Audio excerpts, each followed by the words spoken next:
Hi everyone, আসসালামু আলাইকুম। SB কিচেনে সবাইকে স্বাগত। আজকে আমি শাহি বাবা পিঠার রেসিপি নিয়ে হাজির হলাম। এই শীতের মধ্যে সবাই কিন্তু কম বেশি বাবা পিঠা তৈরি করে নিয়েছেন। যারা পিঠা বেশি পছন্দ করেন ওদের জন্য আজকের এই রেসিপিটা কষ্ট করে একবার তৈরি করে দেখবেন, খেতে কিন্তু অসম্ভব মজার।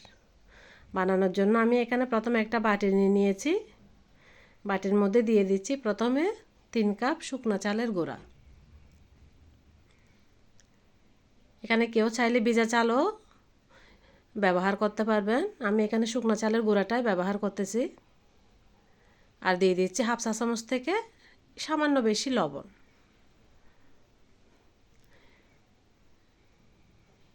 এই চালের গুঁড়াগুলো মিশানোর জন্য আমি এখানে 1 কাপ নর্মাল তাপমাত্রায় পানি নিয়ে নিচ্ছি। এবার আমি অল্প অল্প পানি দিয়ে চালের গুঁড়াগুলো রেডি করে নিব বাবা পিঠার জন্য। পানি কিন্তু অল্প অল্পই দিতে হবে।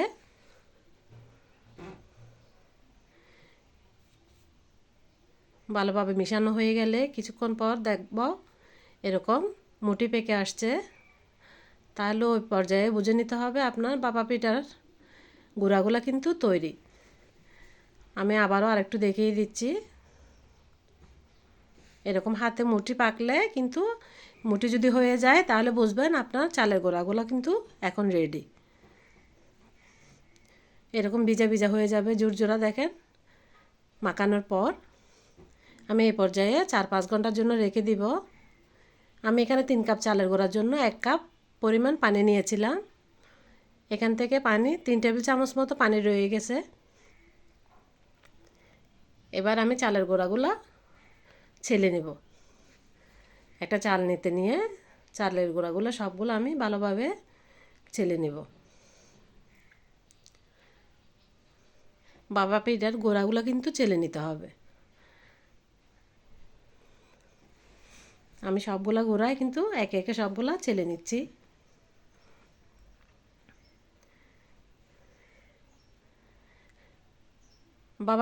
বাবা পিঠা কিন্তু অনেক সহজ একটা রেসিপি। যারা পিঠা তৈরি করেন ওদের জন্য এই পিঠাটা কোনো ব্যাপারই না। আমি এখানে সবগুলা গুঁড়া ছেলে নিয়েছি। দেখেন এরকম জুরজুরা হবে ছেলে নেওয়ার পরে। এবার আমি এখানে দেওয়ার জন্য ভিতরে যে পুরটা দিব ওইটার জন্য এখানে নিয়েছি গুড়, কিশমিশ, নারকেল আর গুঁড়া দুধ। এগুলো যেহেতু শাহি বাপা পিঠা সেজন্য একটু শাহি ভাব আনার জন্য এগুলো দিয়ে দিচ্ছি। কেউ চাইলে দিতে পারেন, না দিলেও কোনো সমস্যা না। স্বাদের মধ্যে কিন্তু খুব বেশি একটা ডিফারেন্স নাই। এবার আমি গুঁড়া দুধ আর কিশমিশের সাথে দিয়ে দিচ্ছি 2 চা চামচ গাওয়া ঘি। ঘিটা দেওয়ার পর কিশমিশ এবং গুঁড়া দুধের সাথে প্রথমে আমি ভালোভাবে মিশিয়ে নিচ্ছি।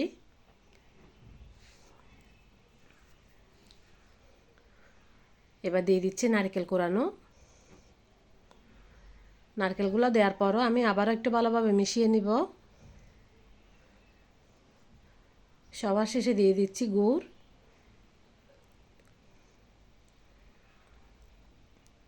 এগুলো দেওয়ার পর একটু ভালোভাবে মিশিয়ে নিতে হবে। এবার আমি হাত দিয়ে ভালোভাবে সবগুলো মিশ্রণ মিশিয়ে নিচ্ছি।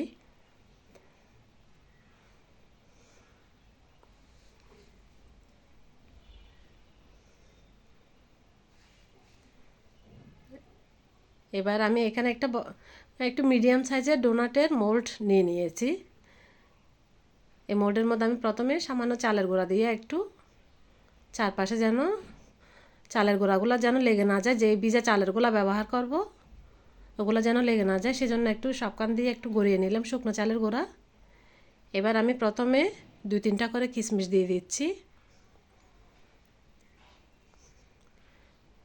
এগুলা শুধু দেখা সৌন্দর্যের জন্যই করা।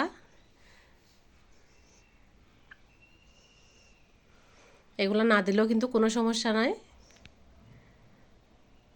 এবার আমি চালের গুঁড়া দিয়ে দিচ্ছি অল্প অল্প করে।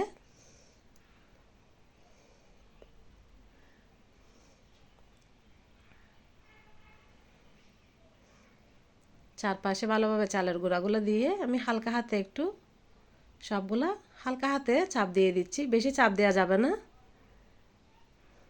হালকা হাতে চাপ দিয়ে এবার আমি যে মিশ্রণটা নারিকেল আর গুড়ের মিশ্রণটা তৈরি করেছিলাম এগুলো দিয়ে দিচ্ছি সবখানে।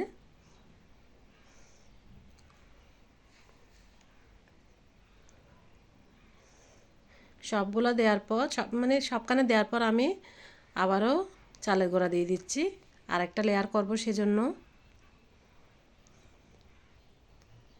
এগুলো দেওয়ার পর আমি হাত দিয়ে ভালোভাবে একটু সবগুলা চালের গুঁড়া যেন ভালোভাবে সেট হয়ে যায় সেজন্য একটু আলতো হাতে চাপ দিয়ে দিয়ে চালের গুঁড়াগুলো বসিয়ে দিলাম।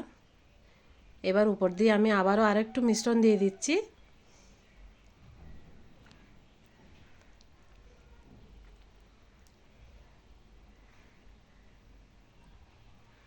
ভালোভাবে আমি হাত দিয়ে একটু আলতো হাতে চেপে চেপে দিচ্ছি।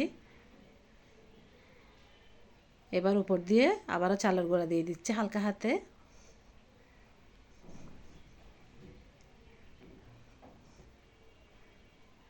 এবার হালকা হাতে একটু ভালোভাবে চাপ দিয়ে নিলাম। দেখেন আমার মোলটা কিন্তু এখন রেডি হয়ে গেছে ভাপা পিঠা তৈরির জন্য। এবার উপরে একটা পাতলা সুতির কাপড় দিয়ে আমি এভাবে ভালোভাবে মুড়িয়ে নিব। এবার পিঠাটা তৈরি করার জন্য আমি এখানে রাইস কুকারে যে স্টিমারটা আছে আমি ওইটা নিয়ে নিয়েছি। ওখানে আমি দেখেন হালকা হাতে মোলটা আমি উল্টিয়ে বসিয়ে দিলাম। এই কাজটা কিন্তু সাবধানে করতে হবে। এটা কিন্তু আপনারা চুলার উপর করতে যাবেন না, চুলার উপর করতে গেলে হাতের মধ্যে কিন্তু চাকা লাগতে পারে। এটা চুলায় দেওয়ার আগে কিন্তু এই কাজটা করে নিতে পারেন। হালকা একটু জাকি দিয়ে আমি মোলটা আস্তে করে উঠিয়ে নিচ্ছি।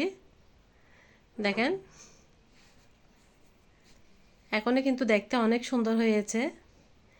এবার আমি কাপড়টা ভালোভাবে হালকা হাতে উল্টিয়ে দিয়ে একটা ঢাকনা দিয়ে চুলার মধ্যে নিয়ে যাব। আমি চুলার মধ্যে আগে থেকে পানি বসিয়ে রেখেছিলাম, পানিগুলো হালকা ফুটতেছে। উপর যেয়ে আমি পাতিল আপনার পিঠার বক্সটা বসিয়ে দিয়েছি। মিডিয়াম আঁচের মধ্যে কমপক্ষে হলো আপনার 30 থেকে 35 মিনিট এই পিঠাটা আপনাকে বাপে সিদ্ধ করতে হবে, বাপে রেখে দিতে হবে। না হলে এই পিঠাটা বড় হওয়ার কারণে ভিতরে কিন্তু কাঁচা থেকে যেতে পারে। আমি প্রায় 40 মিনিট পর হালকা হাতে ঢাকনাটা নিয়ে দেখেন আমি চামচ দিয়ে কাপড়টা একটু সরিয়ে দেখতেছি পিঠাটা হয়েছে নাকি। এখানে কিন্তু অনেক গরম, হাত দেওয়া যাচ্ছে না। আমি হালকা হাতে নিয়ে চামচ দিয়ে দেখতেছি, আমি হালকা একটু চাপ দিয়ে দিয়ে চামচ দিয়ে দেখতেছি। পিঠাটা যদি কাঁচা হয়তো আপনার চামচের সাথে আপনার চালের গুঁড়াগুলো চলে আসতো বা ভেঙে যেত। এ পর্যায়ে পিঠাটা কিন্তু আমার তৈরি হয়ে গেছে। এবার চুলা থেকে নামিয়ে আমি হালকা একটু কিছুক্ষণ ঠান্ডা করে আমি একটা প্লেটে নিয়ে উল্টিয়ে নিচ্ছি। এই কাজটা কিন্তু হালকা একটু ঠান্ডা হওয়ার পর করবেন। দেখেন আমি পিঠাটা কিন্তু উল্টিয়ে নিয়েছি। এবার আরও একটা প্লেট নিয়ে পিঠাটা আমি সোজা করে নিব। এই কাজগুলো কিন্তু একদম ঠান্ডা হওয়ার পর করবেন, না হলে গরম অবস্থা করতে গেলে পিঠাটা কিন্তু ভেঙে যাওয়ার সম্ভাবনা থাকে। দেখেন খুব সহজে তৈরি করে নিলাম শাহি ভাপা পিঠা। এই পিঠার রেসিপিটা যদি কারো একটুও ভালো লেগে থাকে প্লিজ আমার চ্যানেলে একটা লাইক, কমেন্ট এবং সাবস্ক্রাইব করে দিবেন। ধন্যবাদ সবাইকে। আসসালামু আলাইকুম।